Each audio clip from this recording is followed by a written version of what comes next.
Hello friends, target classes official में आपका स्वागत है। हम लोग देखने वाले बिहार स्टेट सामाजिक विज्ञान का तीसरा सेट। तो चलते हैं, स्टार्ट करते हैं। पहला क्वेश्चन है क्या, निम्नलिखित में से किस कटिबंध पर वर्ष में कम से कम एक बार दिन अथवा रात्रि की लंबाई 24 घंटे की अवधि की होती है। तो इसका आंसर होगा शीत कटिबंध। कहाँ? शीत कटिबंध। अगला प्रश्न, कोरोमंडल तट पर सर्वाधिक वर्षा होती है। कोरोमंडल तट पर सर्वाधिक वर्षा होती है उत्तरी पूर्वी मानसून से। अगला प्रश्न, उत्तरी पश्चिमी भारत में शीतकालीन वर्षा होती है। उत्तरी पश्चिमी भारत में शीतकालीन वर्षा होती है तो पश्चिमी विक्षोभ से। उत्तरी पश्चिमी भारत में शीतकालीन वर्षा होती है पश्चिमी विक्षोभ से। अगला प्रश्न,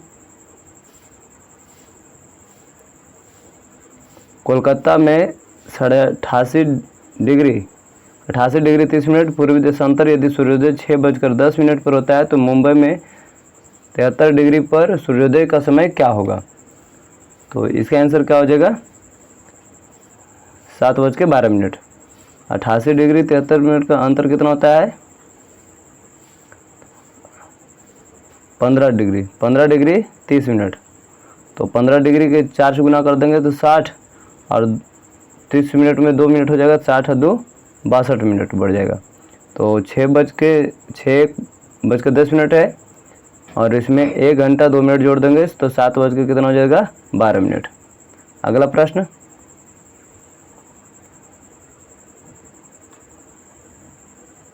निम्नलिखित कथनों पर विचार कीजिए तथा कारण को ध्यान में रखकर दिए गए कोटों को सही उत्तर का चयन कीजिए। कथन 1 में दिया गया है कि उष्ण मध्य स्थलों का विस्तार महाद्वीपों से पश्चिम छोर पर है। कथन आर में दिया गया है कि वायु भार पेटियां मौसम के अनुसार उत्तर दक्षिण खिसकती है। देखिए इसका ऑप्शन क्या है?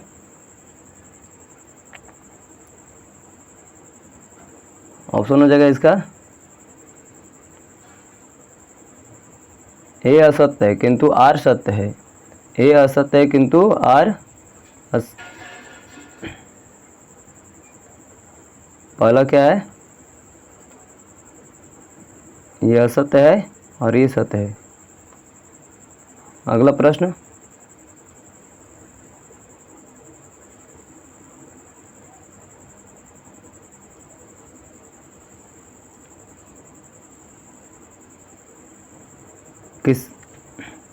किसी नदी के खड़े पासर वाली गहरी व संकीर्ण घाटी को कहते हैं। किसी नदी के खड़े पासर वाली गहरी व संकीर्ण घाटी को क्या कहते हैं? तो महाखंड कहते हैं। अगला प्रश्न, भूकंप की प्रबलता मापी जाती है रिक्टर मापनी द्वारा। अगला प्रश्न देखते हैं, सहारा में प्रवाहित होने वाली गर्म शुष्क पवन कहलाती है। इसका आंसर होगा सिरक्को। क्या कहलाता है? सिरक्को। अगला प्रश्न, निश्चित सीमा व निश्चित दिशा में तीव्र गति से बहने वाली जलराशि को कहते हैं। निश्चित सीमा व निश्चित दिशा में तीव्र गति से बहने वाली जलराशि को क्या कहते हैं? तो इसका आंसर होगा धारा। अगला प्रश्न, विक्षोभ बल जिसको कहते हैं कोरियोलिस फोर्स उत्पन्न होता है कहाँ? तो इसका आंसर होगा पृथ्वी के परिभ्रमण से। अगला प्रश्न,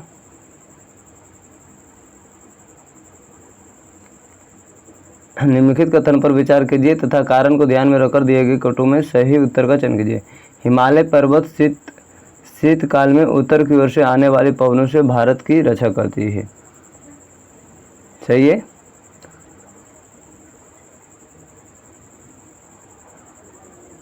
और क्या है? हिमालय विश्व की सर्वोच्च एवं नवीनतम बलित पर्वत श्रेणी है। ये भी बात सही है। इसका ए तथा आर दोनों सत्य है परंतु आर ए की सही व्याख्या नहीं करता है। अगला प्रश्न, सर्वाधिक लवणता पाई जाती है। सर्वाधिक लवणता कहाँ पाई जाती है? तो इसका आंसर हो जाएगा मृत सागर में। अगला प्रश्न, प्रमुख मत्स्य क्षेत्र ग्रांड बैंक का स्थित है। प्रमुख मत्स्य क्षेत्र ग्रांड बैंक की स्थिति कहाँ? तो इसका आंसर होगा उत्तरी अटलांटिक महासागर में। कहाँ? उत्तरी अटलांटिक महासागर में। अगला प्रश्न, मंगलोयार्ड्स प्रजाति की उत्पत्ति का क्षेत्र माना गया। मंगलोयार्ड्स प्रजाति की उत्पत्ति का क्षेत्र माना गया है क्या? इसका आंसर होगा मध्य एशिया। अगला प्रश्न, सूची 1 को सूची 2 से मिलान करना है, तो देखते हैं। ऑस्ट्रेलिया क्या जगह? गेहूँ। ऑस्ट्रेलिया गेहूँ, मिस्र कपास। ऑस्ट्रेलिया गेहूँ, मिस्र कपास। क्यूबा गन्ना। बांग्लादेश जूट। तो ऑप्शन नंबर क्या हो जाएगा इसका? ऑप्शन नंबर हो जाएगा बी। इसका ऑप्शन बी। अगला प्रश्न,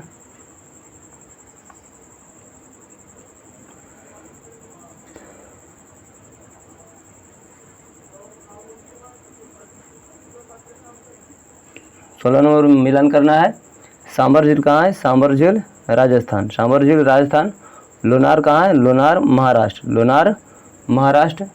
और पुलिकट तमिलनाडु। और नौकुचिया उत्तराखंड। इसका ऑप्शन क्या हो जाएगा? ऑप्शन नंबर डी हो जाएगा। अगला प्रश्न,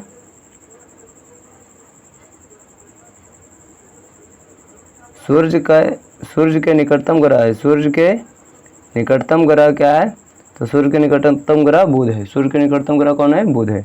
अगला प्रश्न, वायुमंडलीय संरचना में निम्नलिखित में से किस गैस का सर्वाधिक भाग है? वायुमंडलीय संरचना में निम्नलिखित में से किस गैस का सर्वाधिक भाग है? तो इसका होगा नाइट्रोजन का। अगला प्रश्न, वायुमंडल की सबसे निचली परत है। वायुमंडल की सबसे निचली परत कौन सा है? क्षोभमंडल। कौन सी है?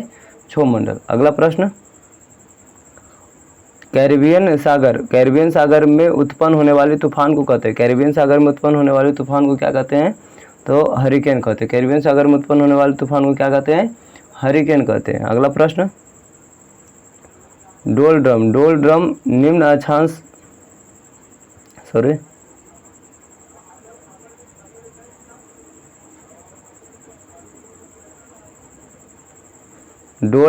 अक्षांश रेखाओं के मध्य स्थित है। तो इसका आंसर हो जाएगा 5 डिग्री उत्तर व 5 डिग्री दक्षिण अक्षांश। 5 डिग्री उत्तर व 5 डिग्री दक्षिण अक्षांश डोलड्रम अवस्थित है। अगला प्रश्न, फेरल का नियम संबंधित है किसे? तो वायु संचार से। अगला प्रश्न, गल्फ स्ट्रीम धारा प्रवाहित होती है आंध्र महासागर के पश्चिमी तट पर। अगला प्रश्न,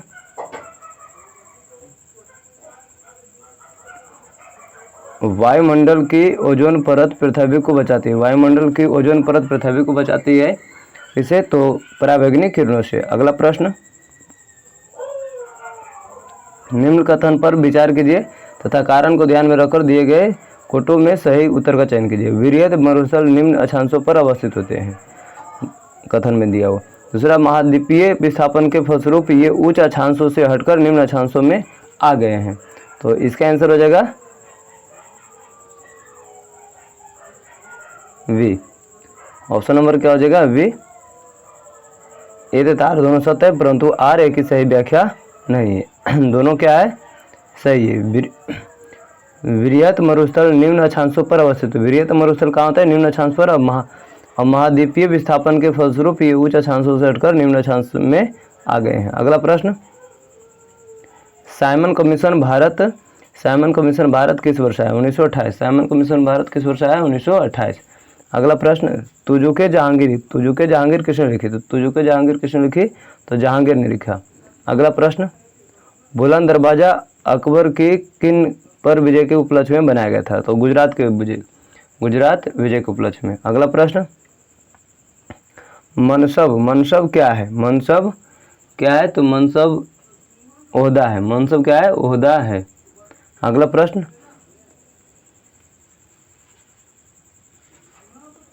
1857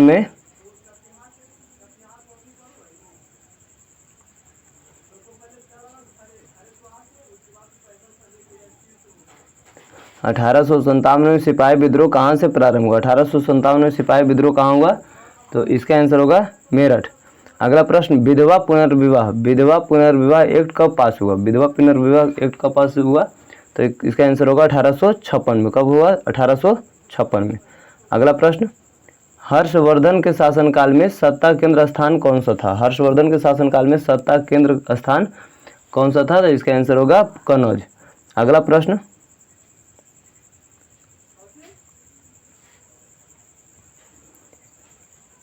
यूनानी राजदूत मेगास्थनीज किसके दरबार में भारत आया था? यूनानी राजदूत मेगास्थनीज किसके दरबार में भारत आया था? तो इसका आंसर होगा चंद्रगुप्त मौर्य। अगला प्रश्न,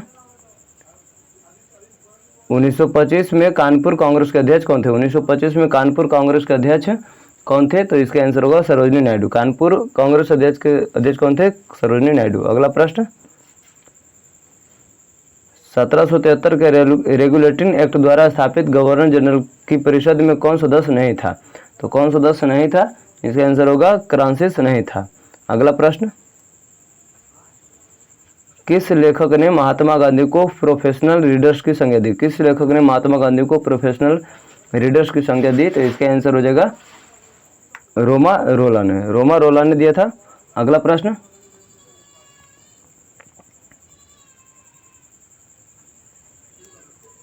देशबंधु चित्तरंजन दास, देशबंधु चित्तरंजन दास बसंती देवी, इनका संबंध किससे है? तो बसंती देवी से है। लाला लाजपत राय, लाला लाजपत राय राधा देवी, लाला लाजपत राय राधा देवी। महात्मा गांधी कस्तूरबा गांधी, महात्मा गांधी कस्तूरबा गांधी। मोतीलाल नेहरू स्वरूप रानी, मोतीलाल नेहरू स्वरूप रानी। तो इसका ऑप्शन क्या हो जाएगा? Option number B, option number B हो जाएगा। अगला प्रश्न, ब्रह्म समाज का संस्थापक कौन था? ब्रह्म समाज का संस्थापक कौन था? राजा राम मोहन राय। अगला प्रश्न, निम्नलिखित में कौन युग्म सुमेलित नहीं है? कौन युग्म सुमेलित नहीं है? देखते हैं प्रश्न।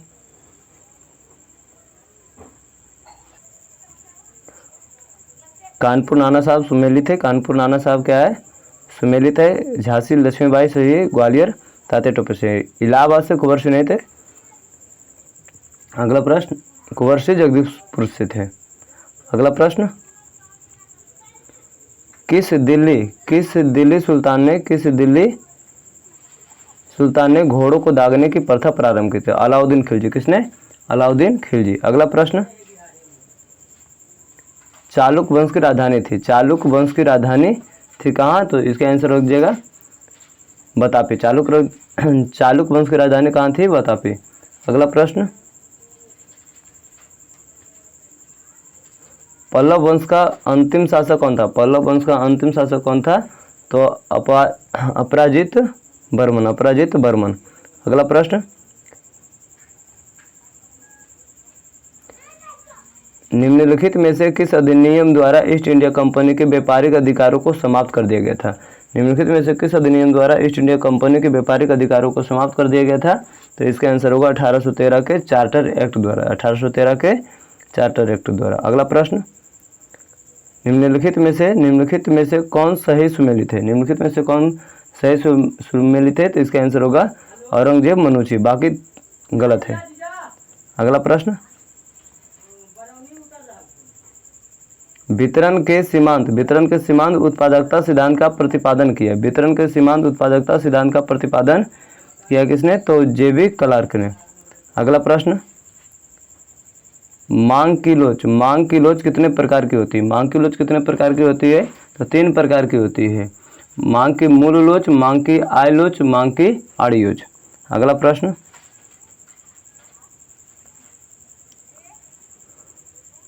पूर्ण प्रतियोगिता में अल्पकाल में जब फर्म को हानि हो रही हो तो उसे बाजार से बाहर होने की स्थिति होती है। पूर्ण प्रतियोगिता में अल्पकाल में जब फर्म को हानि हो रही हो तो उसे बाजार से बाहर होने की स्थिति होती है। इसका आंसर होगा कीमत औसत परिवर्तनशील लागत से भी कम हो। अगला प्रश्न,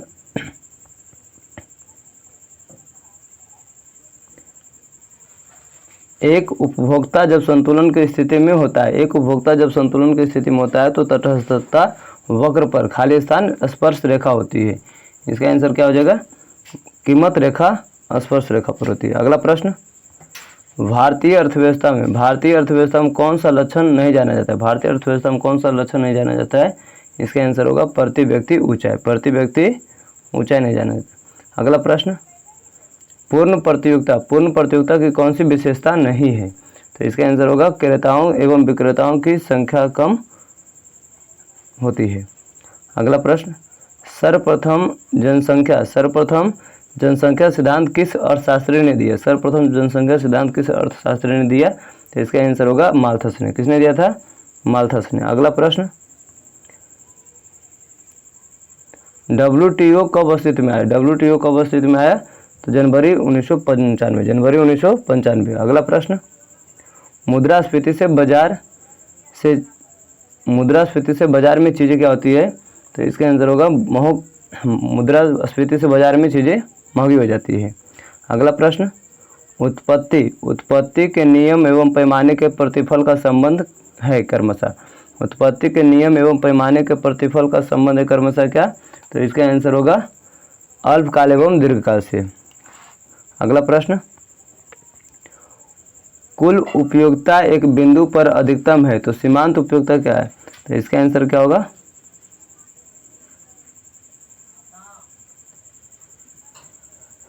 शून्य।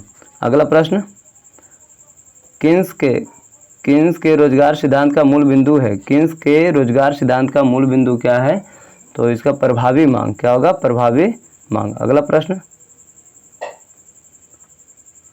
किन्स के अनुसार सट्टा उद्देश्य हेतु मुद्रा की मांग। किन्स के अनुसार सट्टा उद्देश्य हेतु मुद्रा की मांग इसका होगा ब्याज की दर के साथ ऋणात्मक रूप से परिवर्तित होता है।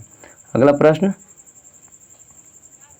निम्नलिखित में से प्रथम घात वाला समरूप फलन कौन सा है? निम्नलिखित में से प्रथम घात वाला समरूप फलन कौन सा है? इसका आंसर होगा कॉव डगलस उत्पादन फलन। अगला प्रश्न, निम्नलिखित में से मुद्रा आपूर्ति की सर्वाधिक तरल माप क्या है? निम्नलिखित में से मुद्रा आपूर्ति की सर्वाधिक तरल माप कौन सा है? तो यम1। अगला प्रश्न, भारत में गरीबी हटाओ का नारा किस पंचवर्षीय योजना के अंतर्गत दिया गया था? इसका आंसर होगा छठी पंचवर्षीय योजना। कौन सा पंचवर्षीय योजना? अगला प्रश्न, फिशर के मुद्रा परिमाण सिद्धांत की प्रमुख आलोचना इसलिए है कि। इसका क्या आंसर हो जाएगा?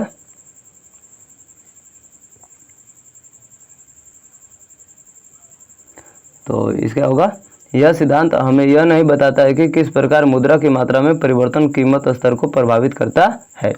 अगला प्रश्न, उपकार होता है ऊपर होता है तो इसका ऑप्शन नंबर डी हो जाएगा।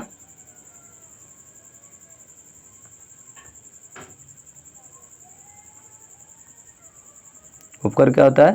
तो एक कर जिससे प्राप्त आय किसी विशेष उद्देश्य से खर्च की जाए। अगला प्रश्न, लाभ अनिश्चितता का पारितोषिक है यह विचार प्रतिपादित किया किसने? तो नाइट ने। अगला प्रश्न, आर्थिक विकास की निम्न अवस्थाओं में से किस एक का उल्लेख रोस्टोव ने नहीं किया? आर्थिक विकास की निम्न अवस्थाओं में से किस एक का उल्लेख रोस्टोव ने नहीं किया? इसका आंसर हो जाएगा एकाधिकार पूंजीवाद की अवस्था। अगला प्रश्न, भारत में राष्ट्रीय आय का मुख्य स्रोत है। भारत में राष्ट्रीय आय का मुख्य स्रोत क्या है? तृतीयक क्षेत्र। अगला प्रश्न, अंतर्राष्ट्रीय मुद्रा कोष की स्थापना थी। तो अंतर्राष्ट्रीय मुद्रा कोष की स्थापना ब्रेटन वुड्स कॉन्फ्रेंस के परिणाम स्वरूप था। अगला प्रश्न, निम्न में से कौन विश्व बैंक से संबंध नहीं है? निम्न में से कौन विश्व बैंक से संबंध नहीं है? तो इसका आंसर होगा विश्व व्यापार संगठन। अगला प्रश्न, भारत में हरित क्रांति के जनक है। भारत में हरित क्रांति के जनक कौन है? तो MS स्वामीनाथन। अगला प्रश्न, भारत में राष्ट्रीय आय का अनुमान किया जाता है। भारत में राष्ट्रीय आय का अनुमान किया जाता है, इसका आंसर होगा केंद्रीय सांख्यिकी संगठन द्वारा। अगला प्रश्न, भारतीय संविधान के कौन से भाग में नीति निर्देशक तत्वों का वर्णन है? भारतीय संविधान के कौन से भाग में नीति निर्देशक तत्वों का वर्णन है? तो इसका आंसर होगा चौथे भाग में। अगला प्रश्न,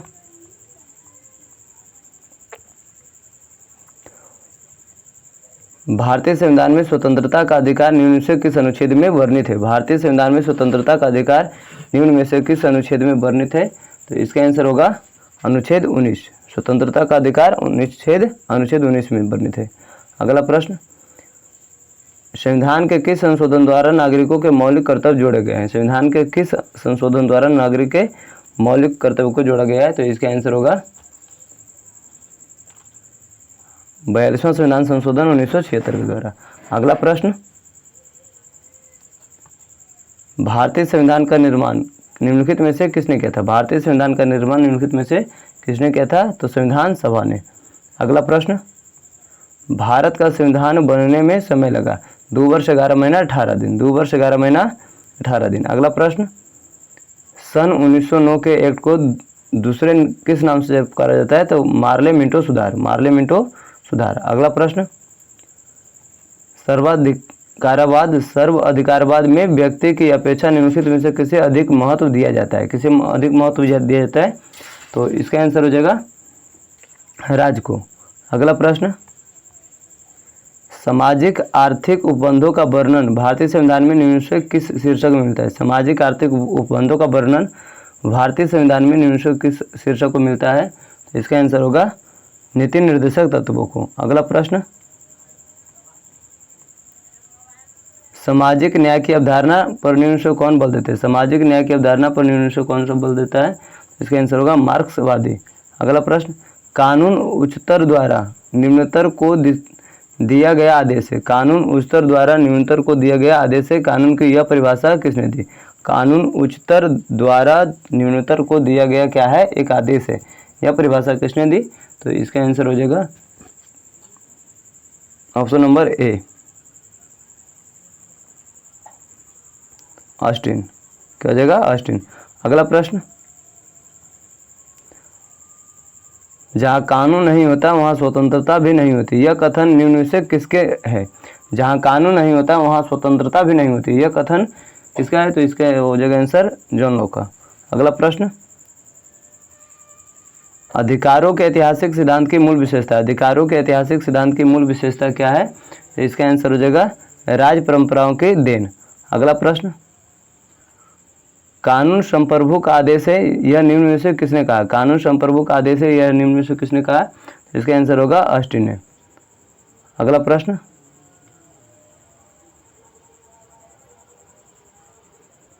निम्न में से कौन तत्व राज्य को अन्य समुदाय संगठनों से अलग करता है? निम्न में से कौन सा तत्व राज्य को अन्य समुदाय संगठनों से अलग करता है? तो इसका आंसर होगा प्रभुसत्ता। अगला प्रश्न, द स्टेट एंड रिवॉल्यूशन नामक पुस्तक किसने लिखी? द स्टेट एंड रिवॉल्यूशन नामक पुस्तक किसने लिखी? तो इसका आंसर हो जाएगा लेनिन ने।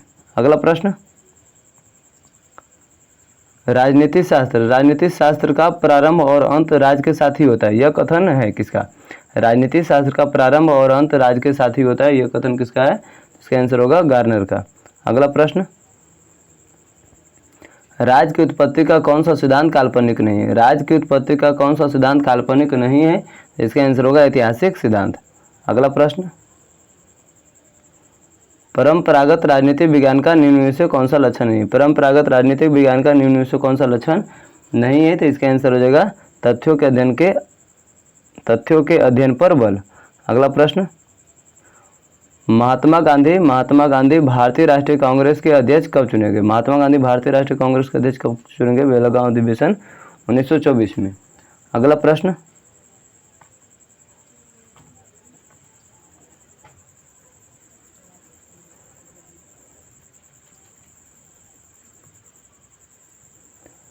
संविधान के किस अनुसूची में केंद्र और राज्य के मध्य शक्तियों का विभाजन उपबंधित है? संविधान के किस अनुसूची में केंद्र और राज्य के मध्य शक्तियों का विभाजन उपबंधित है? तो इसका आंसर हो जाएगा 7वीं अनुसूची में। अगला प्रश्न, सत्ता का विलय एक विशेषता है, तो इसका आंसर होगा अध्यक्षीय सरकार की। किसकी? अध्यक्षीय सरकार की। अगला प्रश्न, हमारे देश में किसी राज्य की कार्यपालिका शक्ति का प्रधान होता है? हमारे देश में किसी राज्य की कार्यपालिका शक्ति का प्रधान कौन होता है? तो इसका आंसर हो जाएगा राज्यपाल। अगला प्रश्न, हमारे संविधान के भाग 3 में उपबंधित धर्म की स्वतंत्रता का अधिकार की अभिव्यक्ति किस प्रकार की है? तो इसका आंसर होगा ऑप्शन नंबर सी। इनमें से दोनों हो जाएगा। इनमें से क्या होगा? दोनों। क्या हो जाएगा, नकारात्मक और सकारात्मक दोनों। हमारे संविधान के भाग 3 में उल्लिखित धर्म की स्वतंत्रता का अधिकार क्या है, नकारात्मक सकारात्मक दोनों। अगला प्रश्न, भारत में नागरिकता संबंधी विधान बनाने का प्राधिकार प्राप्त है। भारत में नागरिकता संबंधी विधान बनाने का प्राधिकार किसको प्राप्त है, इसका आंसर होगा संसद को। अगला प्रश्न, किस संविदावादी विचारक ने प्राकृतिक अवस्था का चित्रण शांति, सद्भावना, पारस्परिक सहायता और सुरक्षा की अवस्था के रूप में किया? तो इसका आंसर होगा जॉन लॉक। अगला प्रश्न, राजनीति के बिना इतिहास निष्फल है। राजनीति के बिना इतिहास निष्फल है, इतिहास के बिना राजनीति निर्मूल है। यह कथन किसका है, यह कथन किसका है, इसका सिले का है। किसका है, सिले का। अगला प्रश्न, मोनालिसा, मोनालिसा जो ला जियाकांडा के नाम से जाने जाते हैं, किसके द्वारा रंगा गया? मोनालिसा जो ला जियाकांडा के नाम से जाने जाते हैं, किसके द्वारा रंगा गया है? तो इसका आंसर होगा लियोनार्दो दा विंची। अगला प्रश्न, द्वितीय विश्व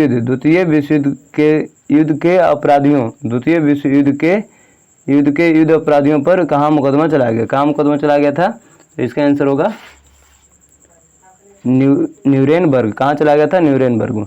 अगला प्रश्न, किस यूनानी इतिहासकार को इतिहास का जनक कहा जाता है? किस यूनानी इतिहासकार को इतिहास का जनक कहा जाता है? तो हेरोडोटस को। किसको? हेरोडोटस को। अगला प्रश्न, किस देश ने सबसे प्रथम विश्व को लिखित संविधान, किस देश ने सबसे प्रथम विश्व को लिखित संविधान दिया? इसका आंसर हो जाएगा यूएसए, संयुक्त राष्ट्र अमेरिका। अगला प्रश्न और लास्ट प्रश्न है, लुइस 16वां की पत्नी कौन थी? लुइस 16वां की पत्नी कौन थी?